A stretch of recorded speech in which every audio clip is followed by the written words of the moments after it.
the network for the AV industry. What are you listening to? This is AV. This is AVNation. This is AVNation.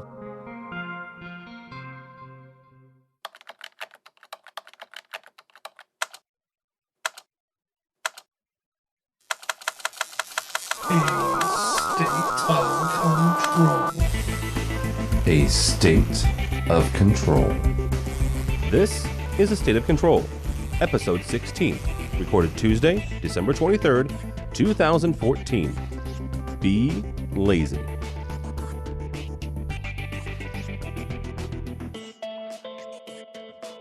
This is A State of Control, the monthly podcast put on to you by the fine folks at AVNation. My name is Tim Albright. Welcome. This is the December episode. A bunch of us are kind of gearing down and slowing down. It's the week of Christmas. One person who is not is Rich Fregosa because the man doesn't know how to say no to clients. He's that darn good. How are you, sir? I'm good. Mellow. What is it? Mellow West Coast Christmas greetings. Mellow. Yeah, we're trying. Yeah, normally we try to shut down. This year, I'm just gonna say that I'm just hoping that it just means things are turning around, so that people made us offers we couldn't refuse. So. According to a recent report, the what was it? The U.S. economy grew at a higher rate than it has in the last 11 years. So it may be turning around, dude. So we'll take it. All right, not what we're talking about on this episode, but hey, we'll hit it again. Also with us is David Barnett from the Sextant Group. How are you, sir? I'm doing great. Good. I told David, if you're watching the video, he's the most bearded consultant I've ever met in my life. So it's a very impressive follicles there. So. And last but not least, the host and producer of this episode and every other one is Steve Greenblatt from Control Concepts. How are you, sir? I'm doing great. Great to be on and great to be back for another interesting episode. This will be very interesting. Okay, so here, I'll just put it out there. This episode is about code. So, similar to last episode where we talked about modules and, this, that, and if you're not a programmer, you may not want to listen to this one. It may bore the heck out of you. Although if you're a consultant or even, someone who hires programmers, you may want to stick around. We're going to talk about the value of well-written code and whether or not it matters. I'm going to start this out, though, by relaying a story, right? Early on in my programming days, I had written a couple programs, and they worked. They're functional. They get from point A to point B. You push a button, something happens, right? That's kind of the whole idea behind control. You push a button, something happens. You walk in a road, into a room, something happens. And I was, the people that I was working with, they had to take my code and do some stuff with it. And they had some questions. And granted, it wasn't the most eloquent code in the world. But again, it worked. And so I was talking with one of the program manufacturers, and I asked them a question. I said, should I be doing this or this or this, and nomenclatures and this, that, and the other. And they responded by asking me a question back. They said, "Does it work?" And I said, "Well, yeah, it works." Well, then it doesn't matter, does it? It's as long as it works. And that was great for my first couple of years of control programming. But as I have been growing older in this and learning from people like Rich and Steve, yes, there is value to well-written code. Yes, there is value to having a standard nomenclature, at least within your business, right? Making sure that people can read and understand your code. Mr. Fregosa has said famously, to me at least, if you can't pick it up 6 months later and read it, then you did something wrong. Right, because even as the original author of the code, you may, in 6 months or a year, when you pick the same code that you wrote up, it's not going to be the same, right? You're not going to remember it. So, Rich, actually, we're going to kick it off with you on this. And the great question from Steve: is all source code created equal? No. There you go. Never mind. End of story. Yeah, thank you. And thank you for coming. That's our show. Why, though? Why is not... why does the statement, does it work, not work? The it comes down to, first you need to think about your market. If you are sticking with commercial or residential or anything, the first thing that you always have to bring into account is scalability and flexibility. There's two approaches that you can take. You can create kind of a one-off, which is you can call it purpose-driven code, what you were talking about, right? I need it to work. I need to do X, Y, and Z. And if you're contracted for X, Y, and Z, and that's all that's in your budget for X, Y, and Z, well then yes, that's pretty much as far as you can take it. But as a company, the goal is to be able to take what you did for X, Y, and Z, and then be able to use it to propel yourself forward, and it's experience at that point. And if you are efficient, or at least you're forward-thinking enough, you can learn everything that you've done from the prior project, lay it into the new one, and give yourself the flexibility so that when you do get, like I was talking about, a call 6 months, a year, 5 years, or in my case, I've had calls 15 years later, where technology has changed, there's upgrades, there's things that are going on. The client has paid for code at that point, or an operating system, and hopefully your goal is, in order to be able to support them, is to be able to come in economically at some point. I mean, you don't want to have to charge somebody for custom development every single time. I mean, you're going to price yourself out in some instances. So, where does elegant code give you the ability? It's a competitive advantage. The more that you can position your code so that it is flexible enough to kind of drop in different programs, you're able to get in, get out, and get paid. And really that we look at is, how can you get paid not only on this one, but how can you find a way to get leveraged? Can you leverage yourself to get paid on the next one without, absolutely hemorrhaging development time on it? Okay, you said something there. I want you to clarify it for me, because if there are people out there that are just starting in this, or, you said it helps you be more profitable. How so? Well, whenever you're starting out, you've got this kind of delta, this formula that's occurring, and when you're starting out, you're really, really peaked up on your what we call NRE, non-recurring engineering costs, right? Your development costs. So you are just burning time, and as you're learning, that you can't necessarily pass on to your client. We'd love to. I mean, subsidized projects are yeah, awesome, but those are few and far between. So you're going to be spending time as you're learning on the front end, figuring it out. And the goal is, as you're figuring it out over the course of the life of the project, however you're putting this program together, you can amortize it over time. So if you've got, as an example, one of the manufacturers has been promising to come out with this TV preset program, right? It was supposed to be really simple and integrated and whole thing. After X amount of months, we got tired of it and just said, we're just going to write our own. And so we took that time, put all of our efforts into that, but knowing that for the first client we sell it to, we can't charge them the full amount of our development costs. We knew that we have to be able to spread it out over the life of the projects going forward over the next few years. So when you're starting out and you're a young company or you're a young programmer, I mean, you're not as efficient. You're not going to be able to get as much done quickly because you just don't have kind of the landscape to be able to take it all in. So profitability comes from experience. Experience comes from doing the code. That comes from doing it right, and it becomes this cycle. As you get better, as you streamline, as you find ways to do it better, quicker, faster, you're going to make more money, hopefully. And really, you should always be asking your question, how can I use this elsewhere whenever you're starting something new?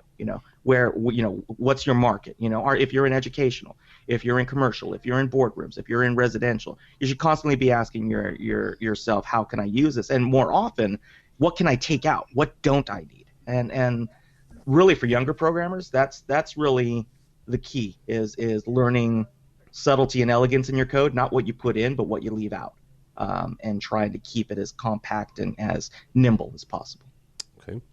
All right. Steve, from your perspective and your standpoint, why does it matter? Why does keeping this code clean and making sure that all the nomenclatures are the same or at least, similar, to Rich's point, is that really what makes you more profitable in the long run?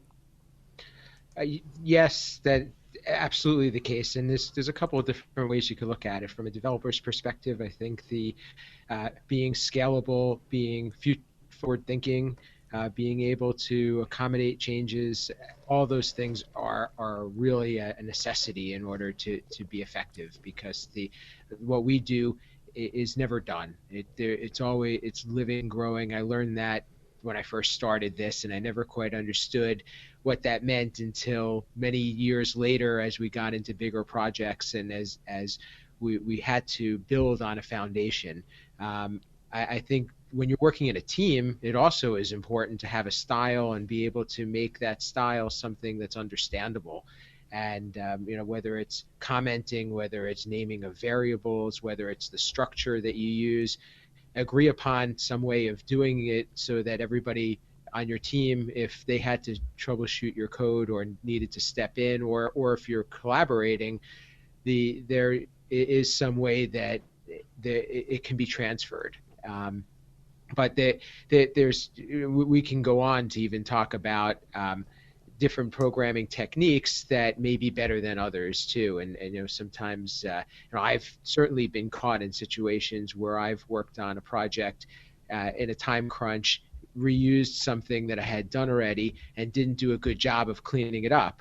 And when you go back and look at it, although it may be your style and it may be something you can get back to, you start to see dead ends, or you start to start troubleshooting something that really doesn't apply to this project. So one of the things that I would definitely echo is that having clean code is important, but I think we all fall into the trap that isn't always practical, I guess is the right word. But the bigger the project and the more you're working on multiple rooms and so forth, I think you really need to start with a good foundation. Okay.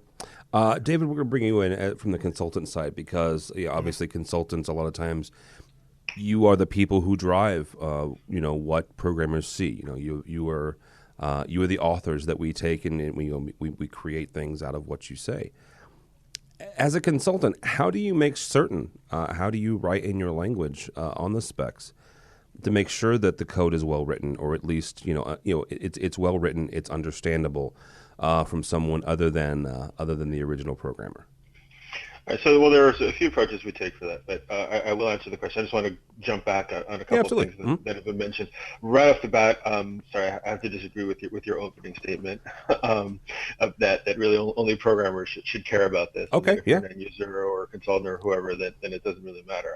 I think that's an unfortunate belief in the industry, and I think we actually need to move away from that and get end users to recognize the value of well-written code.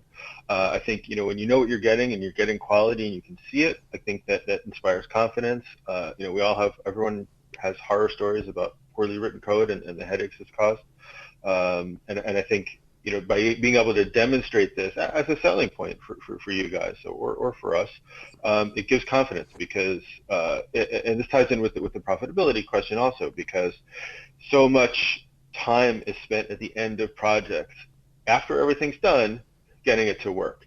And if you put in a little bit more time up front into the development cycle and you understand everything and you code it properly, whatever definition we're using, which is again a different discussion. I'll let you guys worry about that. That's so much we don't so much care about. But in terms of knowing that you're getting the quality, high quality code properly written, by industry best practices, whatever, that is so critical on cutting down that end time and that debugging time and having the confidence when you walk into a room that the system's going to do what it needs to do. So when you look at code, what are we trying to do? Obviously, functionality is the first and most important thing.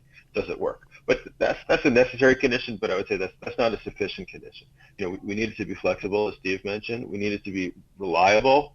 It has to be maintainable and debuggable. Not that that's a word, but it's a word. But it's an important feature of any code. And if we look at the AV industry and where we do code compared to modern software engineering out in the rest of the world, software engineering started with like we started, just guys hacking away in their basement, drinking Diet Coke or whatever, and it's now a real industry, and there are real rules, and there are ways to do code properly, and I think we need to adopt that.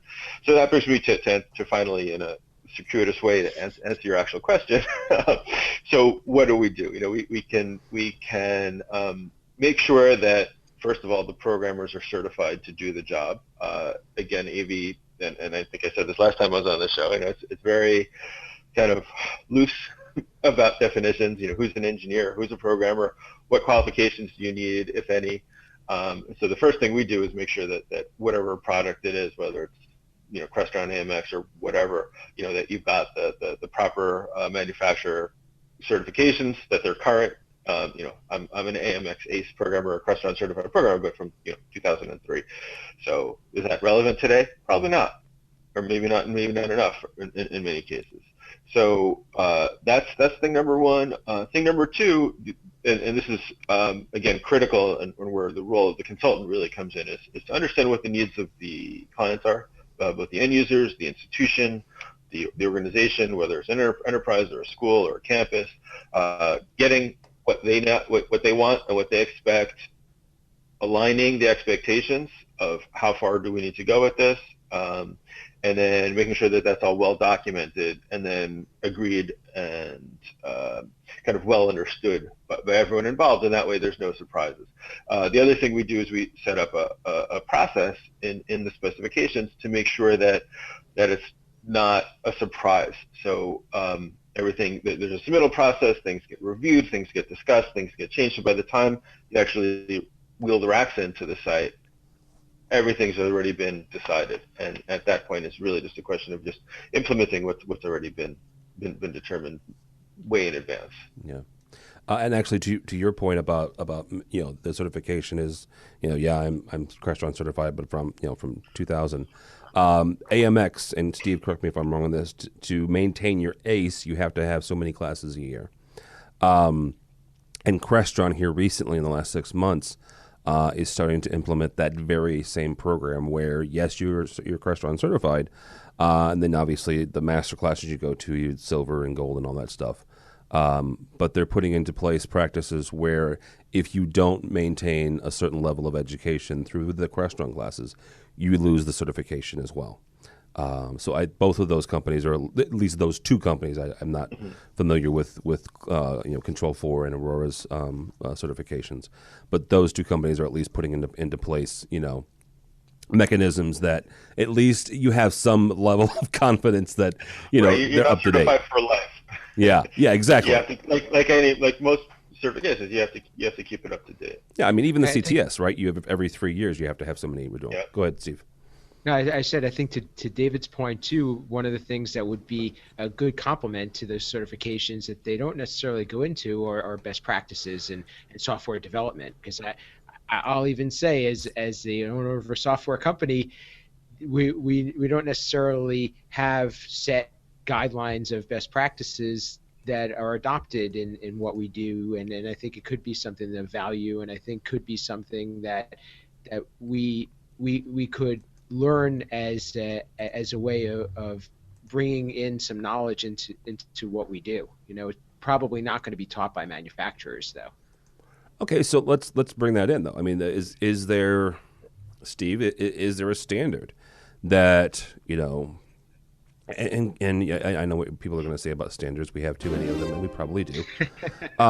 But is there a standard that we can put in place, or at least adopt, that says, you know what, this is what good code looks like, right? This is what good code feels like. Maybe it's there's so many button presses where the dashboard for control, right? Document that Infocom put together 10 years ago now said that there shouldn't be any more than 3 button presses, right? And you have to get to any one thing.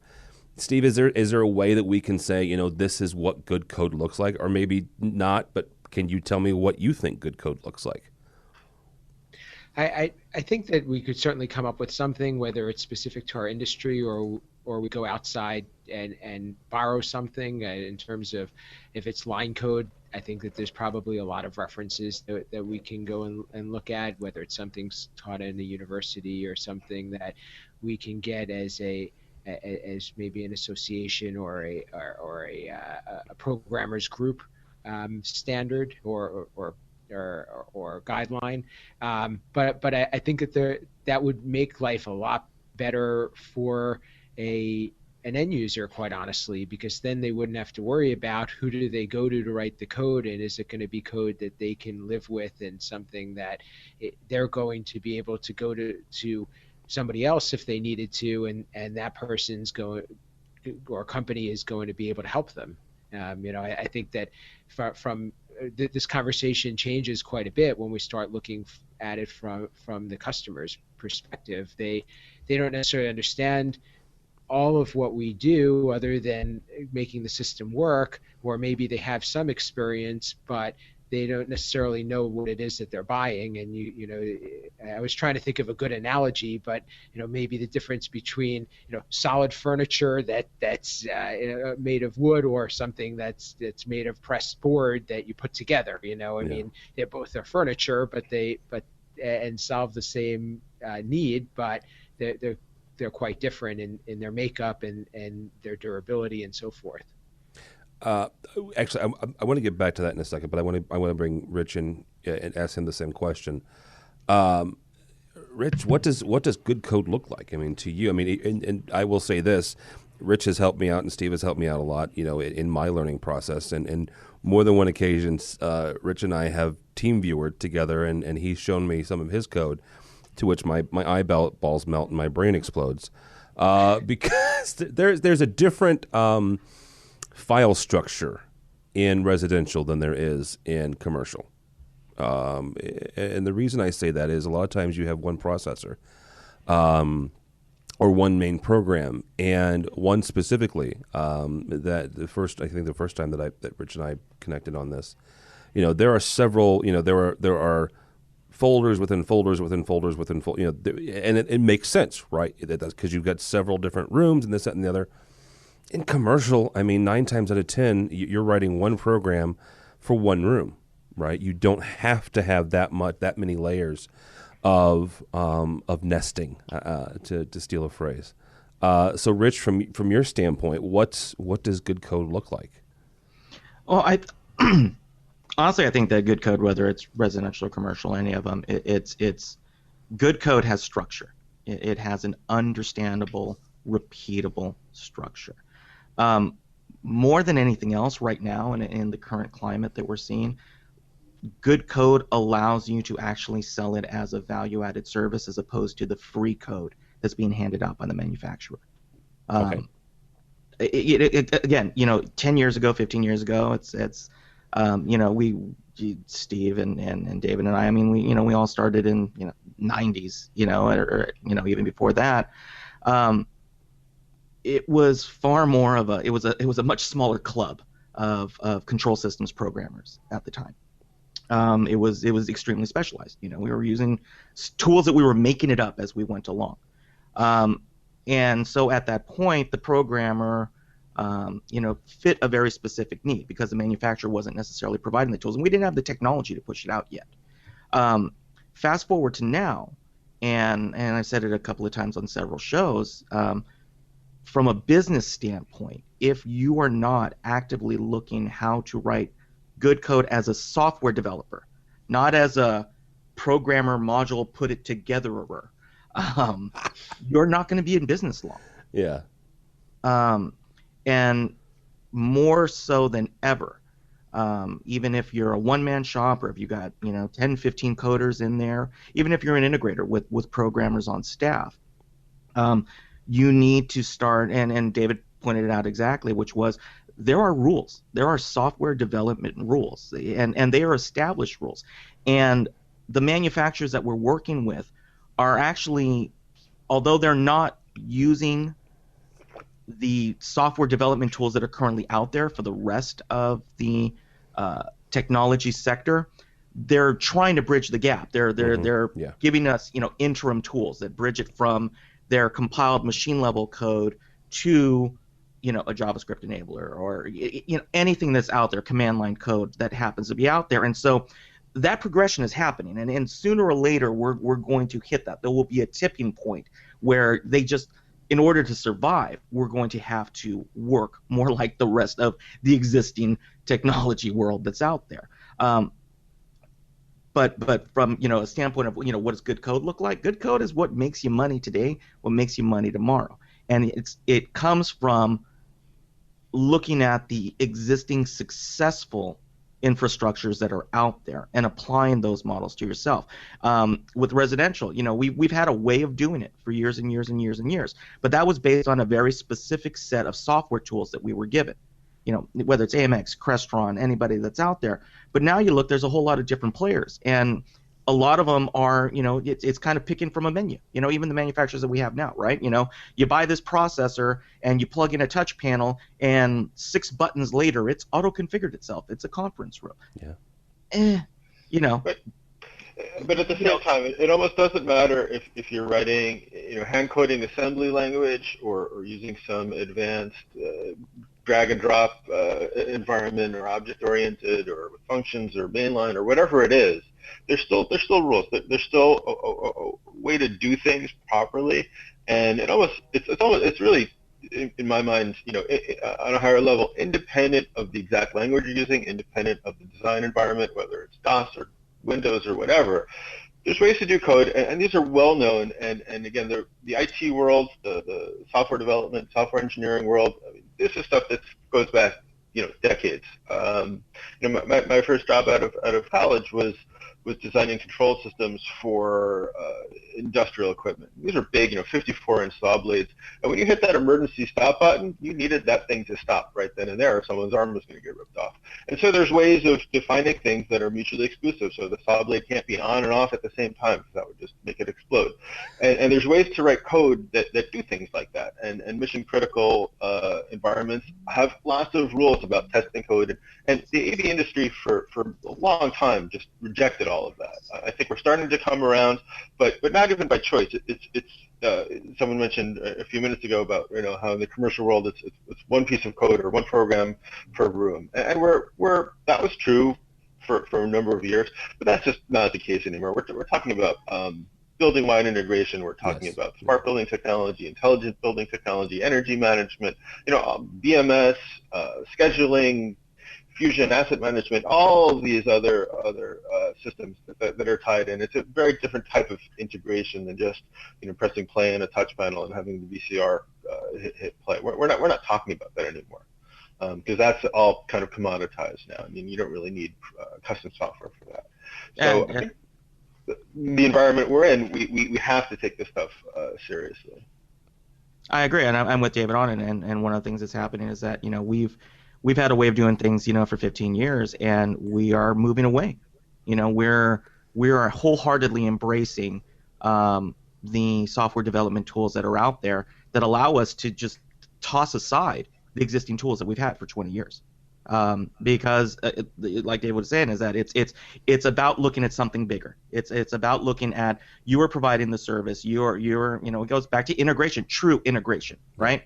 You are the conduit between the user and the technology. They don't care. So your job is to get that information relayed in as streamlined a manner as possible. And I'm with David 100%. We've been spoiled. We got to do it our way just because there was nobody else who was going to do it. It's not the case anymore. Yeah. Just look at any Kickstarter that's out there. We've talked about it. Is that it is no longer a closed loop where we can just say, yeah, well, nobody's going to come in and take over this market. It's too complicated. Nobody wants to do it. That's not the case.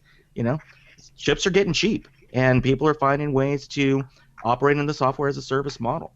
And as we become less and less hardware reliant, good code equals money, equals you're still in business. And from the manufacturer, from the specifier, from the people who are buying it, they're all questioning it. These are not dumb people who are looking at these contracts and looking at these budgets and are just looking and saying, well, why does it cost this much? Well, because it does, and just go, okay, the end user is becoming so much more technologically savvy that it is the professional responsibility upon anybody who's working on a project to be forward thinking, and like we were just talking about, instead of purpose-driven code, like Dave was saying, it's not about pressing play on a VCR, not even close. It is exactly about that. It is about environmental conditions, power consumption, all of these other things. Who's in the room? From residential, we follow the same rules at that point, and it's what's good code? Like, I think David, I'm going to paraphrase David, is like, don't be lazy. That's what it comes back to. What makes good code? It's not being lazy about it. And a lot of times we get into we got the budget and we got to get this done and the deadline and everything else, but you're always going to have a deadline. I would also say one thing that adds to it too is really understanding what it is that you're doing and not kind of figuring it out on the way along the way. So if you have a clear understanding and picture and you're able to define most of the parameters of your project, I think that you're going to end up with better written code rather than going in halfway and figuring out what the client wants or what the real bits and pieces of the spec are while you're writing your code. And I think that usually ends up in creating a little bit of chaos within the code, because you're not planning. You're writing it as you go, and you're adding stuff and testing it, and you're not able to look at that bigger picture. And I think unfortunately we all fall into that pattern at times, but the more that we can define up front, or I think the better chance we have of having code that's going to be more sustainable. If your code can't be drawn out on a giant whiteboard where you've thought about all of the things, then you're not doing it. But that part comes first. First you sketch it out. You have your layers. Good code obviously should be modular, and you have different abstractions. So you've got a black box that does the specific things. You define its inputs and outputs. Once you've written that you put to the side, and then you move on to the next thing. What you see so often in poorly written code is when those levels get blurred. And so when you change a VCR model or a projector model, you can't just swap out that module. You now have to change 6 other things. So I'll kind of go back to something that Rich said a couple minutes ago about don't be lazy. I disagree. My whole philosophy about working in general as an engineer is to be as lazy as you possibly can. And how do you be as lazy as you possibly can? You do it right, and you do it once, and then you don't have to revisit it. Because real laziness is you put the planning in, you sketch everything out, you decide what you're doing, and then you do it properly, and you do it, and then you only have to do it once at that point. So that's being organized. Being lazy is going, let's get the band together. That's being sloppy. That's being sloppy, which is different. Okay, now we're parsing. All right, lazy, sloppy, organized. But I think the point's clear, regardless of what you call it. By putting a little bit of planning up front, you can save yourself a huge amount of hassle on the back end, and I think that ultimately benefits the client, and it benefits the developers too, because you're not squeezed at the end, working until 3 a.m. when they've got a big board meeting the next morning. Amen, brother. And also I think they would say is that it's being lazy is making sure that you can be proud of your code, but you're not overconfident with your code. You got to be willing to beat yourself up. Huh? You got to be willing to just constantly look and saying, I'm doing this wrong. I'm flat out doing this wrong. I can do better, and how do we do it better? A lot of times it's like, we got to be done by Tuesday. I've been guilty of it myself. We all have, which is like, it's done. It's good enough. We'll get it on the next one. But you keep getting it on the next one. You keep getting it on the next one. You never do, and it builds, it steamrolls until you've gotten to this point where it's just like, what just happened to us, And then you're spending all your time trying to finish a job, and you can't because you painted yourself in that corner. Yeah. Let me bring up something here this show is not anything if not, we're not afraid of controversy, and I'm going to bring up a subject that may or may not step on some toes. We're going to start with David, though, as the consultant, and we'll bring in the programmers at the end here. David, is this about somebody's party not being at Infocom again? Oh, jeez. No, you know what? We haven't made fun of Extron in a long time. Actually, did I tell you guys that? No, I'll tell you later. As a consultant, I'll just ask it this way. What are your feelings about using a wizard, right? Because everybody has one. right? Crestron has one, AMX has one, Extron has one. Yeah, everybody has a wizard, and if you don't know what a wizard is in the control world, it's a standalone program 9 times out of 10, where it's even a step beyond a graphical user, a graphical programming or object-oriented programming. It really is kind of a drag and drop. I have this processor, I have this DVD player, and I have this projector. Kind of what a wizard is. It steps you through the process, and you hit a button at the end, and it creates the code, right? It writes the code for you, and then you upload it to the processor.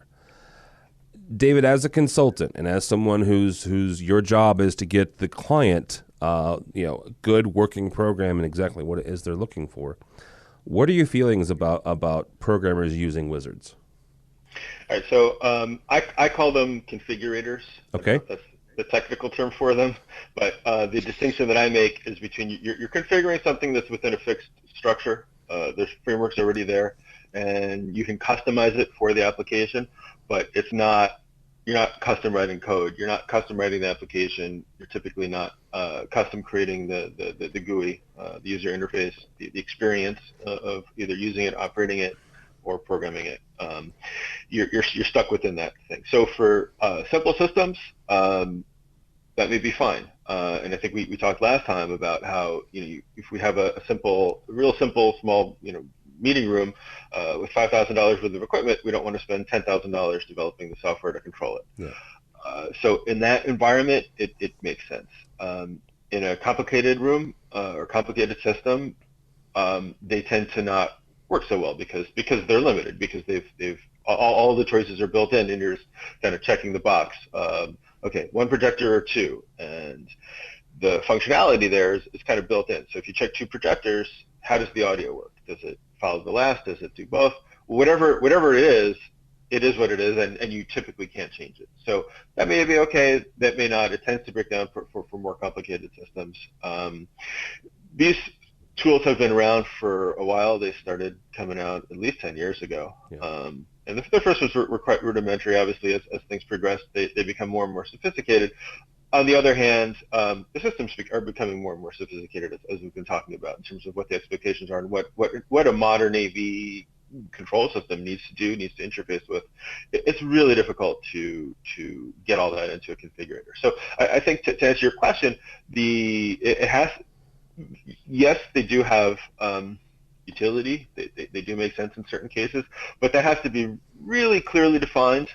Again, this is from the consultant perspective. It has to be a conscious decision. It has to be something that you have to make sure that the solution matches the application, matches the need of what we're trying to do.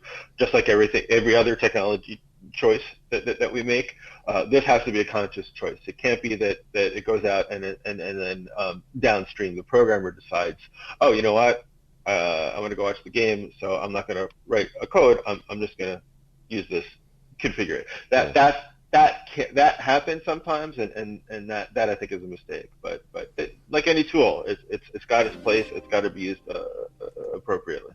Okay. Mr. Greenblatt, from your standpoint, what are your feelings about configure? We'll use David word configurators. I would agree that it has its place, but one of the things that I would say would be a good rule of thumb is that the system should be small enough that if you needed to, you could start over to reprogram it, because more than likely modifying something like that is probably going to be a lot more complicated, and making changes and being able to do. But once you step out of the boundaries and or the limitations, that's where that solution I think really weakens. But if it's a small enough system, and if it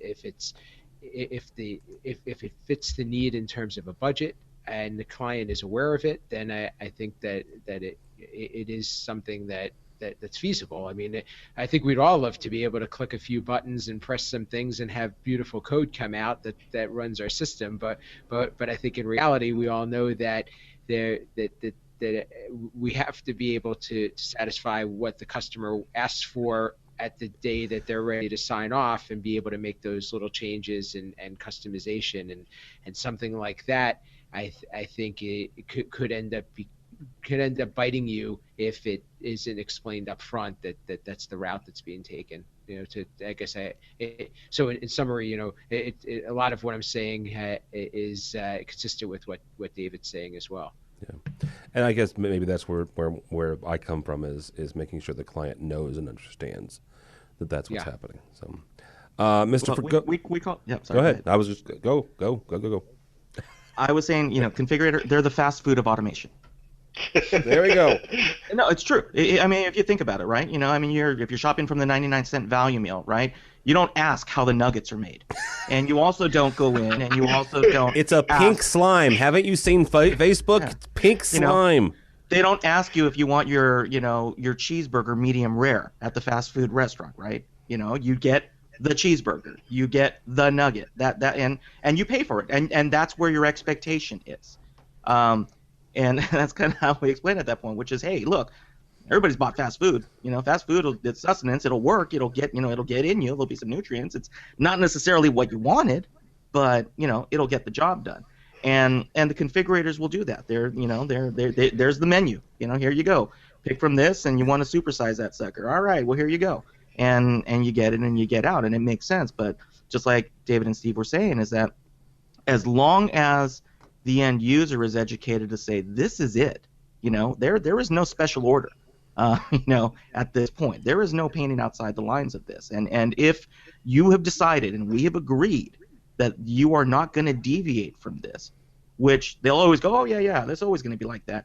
It never happens, once they've used it, because half the time they've never had the system to work with. So they don't know. There's that saying is that you don't know what you don't know when you're starting out, and that comes from the education standpoint, which is if after you've fully educated the end user and you've done all of your due diligence and you've made sure that everybody's on board on what the system won't do, and everybody's cool with it, rock on. Get in, get out, get a couple of clicks, and save as. If the goal is to be a technology partner and to be looking after the best interests of the client, if they have growth potential. And again, there's that big qualifiers. There's a big if in there from the qualification standpoint. But if there is going to be a growth pattern or a change, or they may be seeing something coming down the line that's outside of what this thing can do, then it's upon you, to write good competitive code. And we do that. We have a tiered approach with clients, which is, here's something that is going to be comparable to the configurator wizard that you're seeing, that, this brand new thing that's splashing and it rhyming with ring. Here's what you got. And yeah, that's cool. Kind of works. Awesome. But chances are you might be used to a little bit more. And here's what we do. And so here's what's comparable to it and fits within this. Or let's show you something cool.